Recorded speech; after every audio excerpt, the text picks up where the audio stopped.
Hello everyone, Dave here, and welcome to a different kind of video. This video I like to talk about these guys, my Gunpla collection. Speak about what I've done and why I started collecting them, and they're alive as well because they're like moving.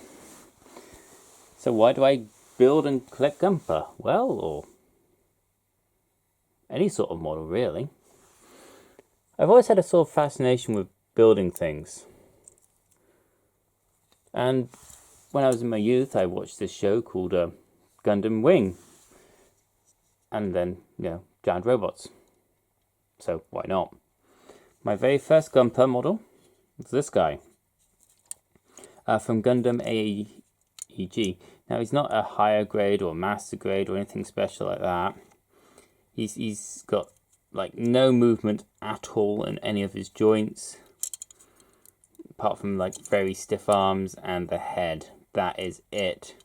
Very basic, very plain model. You can see by the quality of the joints, of the fact that you can see like some of the connections at the back and his head, that it's not even a higher grade. I got this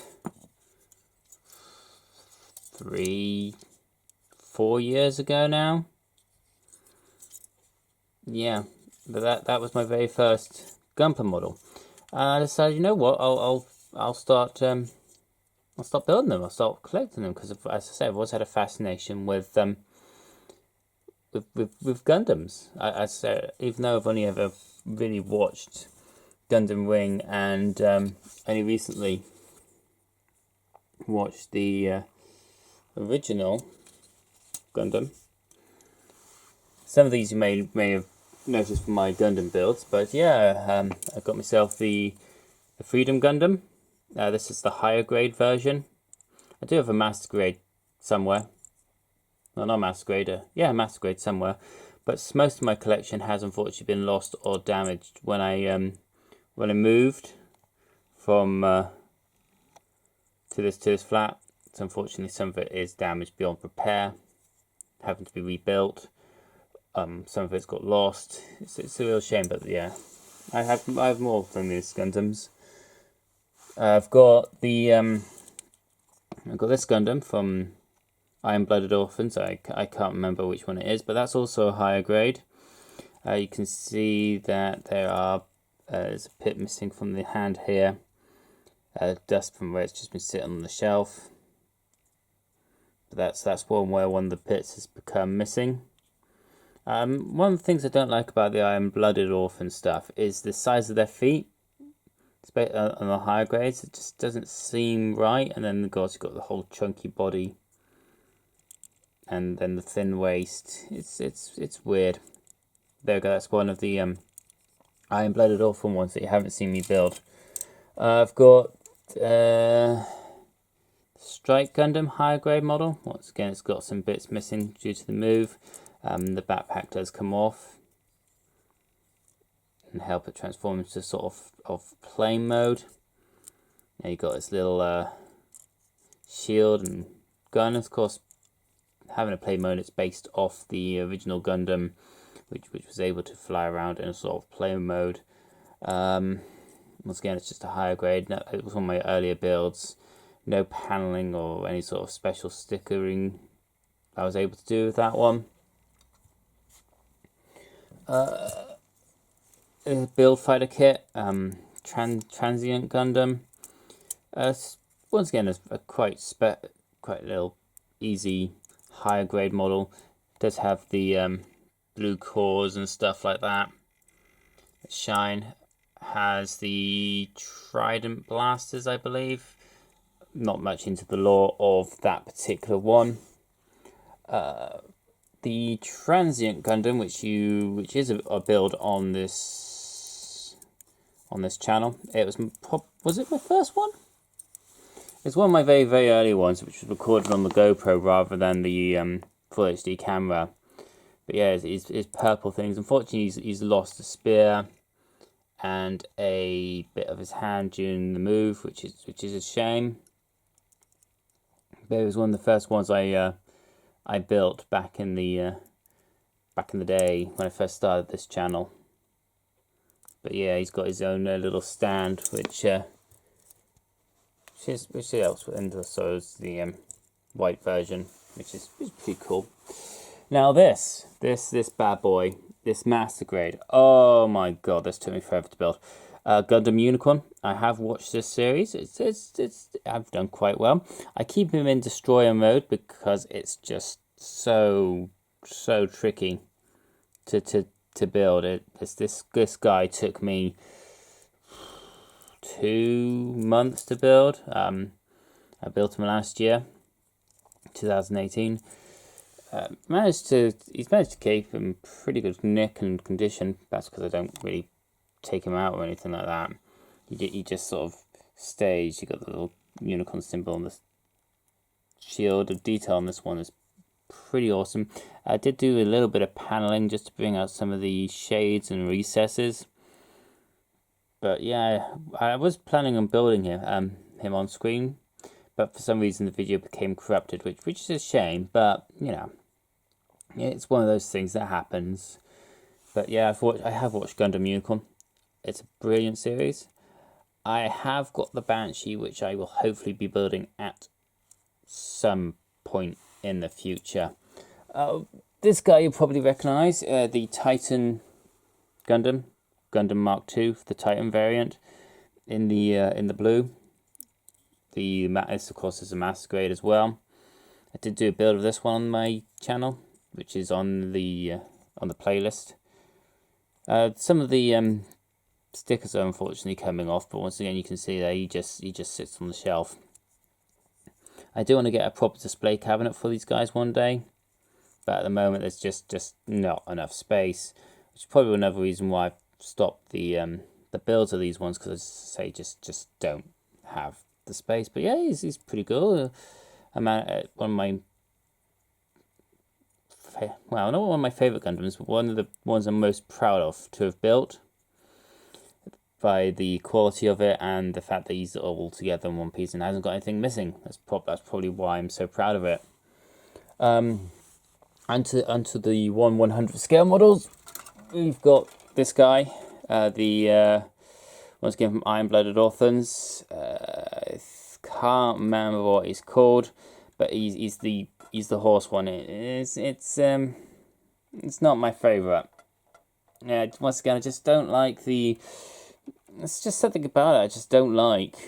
Yeah, I built him. He's only got like a few stickers, so he's probably one of the,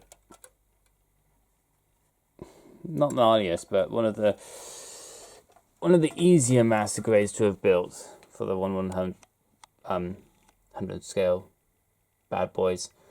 Of course, we've got the Gundams from Gundam Wing, which was my first series. We've got, of course, Shenlong Gundam with his dragon handler. He's in this pose. His spear's gone missing, unfortunately, because things like that happen.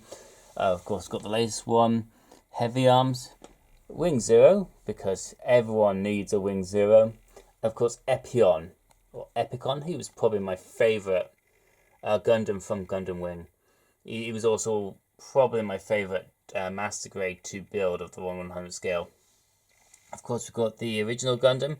This guy I have panelled. He was an experiment in paneling. He does move. He's just out there. We've got a real grade of the underwater mobile suit, the Zok and the Zaku. I believe these are both on my channel as well. Of course, Char Asmobile mobile suits, very, very, very cool. You can see the single eye in there, which does move. A bit harder to see in the underwater mobile suit, but it is there. And of course, the Build Fighters Try close combat mobile suit, whose name has completely escaped me. But yeah, that's unfortunately what's left of my Gunpla collection. Did used to be bigger. Did used to have Death Scythe. I had Gundam Z from Z Gundam. I had Destiny Gundam from Gundam Wing Destiny. I had, I say, a real grade of freedom. I had a real grade of justice, which unfortunately have all disappeared in the move, either lost or broken beyond repair, and need to be eventually rebuilt or regot. I did also have a Gundam 00, but that one once again has unfortunately gone. But yeah, things happen when you move, and due to the lack of space, these are the ones I got. As I say, there are two more Gundams in boxes that I've got to build. I've got the Banshee from Gundam Unicorn, and I've got another one of Char's mobile suits, the Shenanji from Char's Asimov counterattack to build. Hopefully, eventually, I'll get those done and up. But as I say, at the moment, I just don't have the space. As I say, I've always had some sort of interest in models and building them, and just generally collecting them. It's something about the creative process that you're putting something together yourself, and at the end of the day, when it's finally built and it stands there in all its glory, it's like, yeah, I built that, I did that, I spent the hours making him, making sure that it was all fine and dandy, all connected, all working, all able to move and bend and stretch. And then I can pose him in whatever way I want. I can twist him. I can put him in a battle pose. I can make him look like he's grabbing something or firing something over there. I can, I can change his modes if I wanted to. I can have his guns firing. I can raise his flamethrower higher, so it looks like he's grabbing, blasting something over there while looking over there with posture and pose, ready to take on the next villain, or backhanding somebody with his shield, another mobile suit. I've yet to do any sort of like battle poses or proper like reconstructions of scenes from the series, which is where I want to go eventually. I want to have some sort of like scene reconstructed, but I'm yet to do any sort of kit bashing or any sort of dramatic poses that would allow me to do that. But anyway, this is just a quick video about my Gunpla collection so far, what I've done with it, why I collect them, why I wanted to collect them, why I do it. And as I say, it's just because it's something I've always had some sort of interest in and some sort of passion about, and it's therapeutic, I suppose. It's my form of therapy.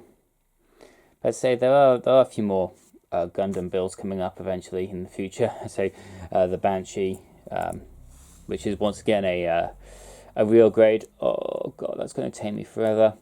And the real grade of the Shenanji, which will be done at some point. But I do hope that you enjoyed this video, found it informative. And if you do like Gunpla yourself or Gundams, what's your favourite Gundam? What's your favourite Gundam kit? Have you built Gundams yourself? As always, please do put those in the comments below. Subscribe to the channel for more videos. Click on the Gunpla build playlist, which is going to be here. Until next time, this is Dave. I'm thinking about expanding his Gunpla collection.